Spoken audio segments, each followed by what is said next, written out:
umaga, Pilipinas. Live mula rito sa Pag-asa DOST si Harry Bayona para sa Panahon TV Express. Patuloy pa rin po sa pagkilos ang binabantayan nating panibagong low pressure area o LPA. As of 4 a.m. ito po yung namataan, dyan po yan sa 340 kilometers east ng Dinagat Islands at nakapaloob pa rin sa tinatawag natin na monsoon trough na umiiral dyan po yan sa Southern Luzon, Visayas at Mindanao.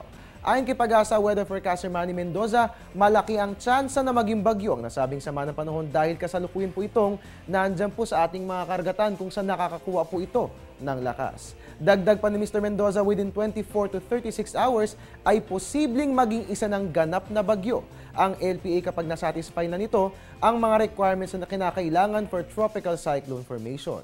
At kapag nagkataon, ito na ang magiging ika-14 nating bagyo para sa taong ito at tatawagin po natin ito sa pangalang Nando.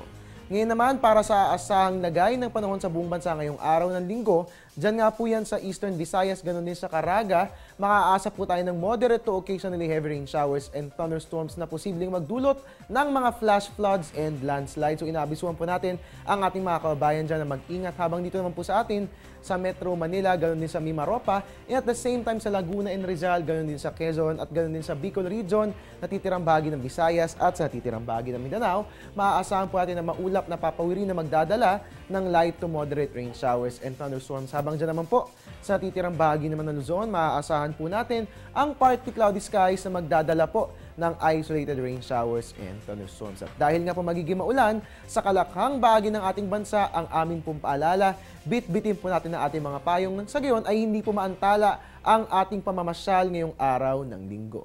At yan nga po ang lagay ng ating panahon ngayong araw ng linggo, August 25. Magbabalik po ang ating ulat panahon makalipas ang isang paalala.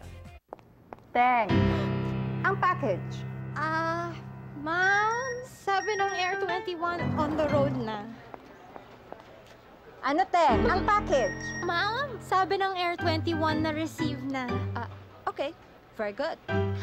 Basta padala, sagot ka ng Air 21. May real-time delivery updates via text para worry-free ka. Teng, ang package, napadala mo na? Yes, ma'am, sa Air 21. Sa Air 21, sagot ko, padala mo. At iyan po muna ang latest mula rito sa Pag-asa DOST. Antabayanan po ang susunod kong ulat panahon mamayang 8:30 ng umaga. Dito lamang po yan sa Panahon TV Express sa Telebisyon ng Bayan.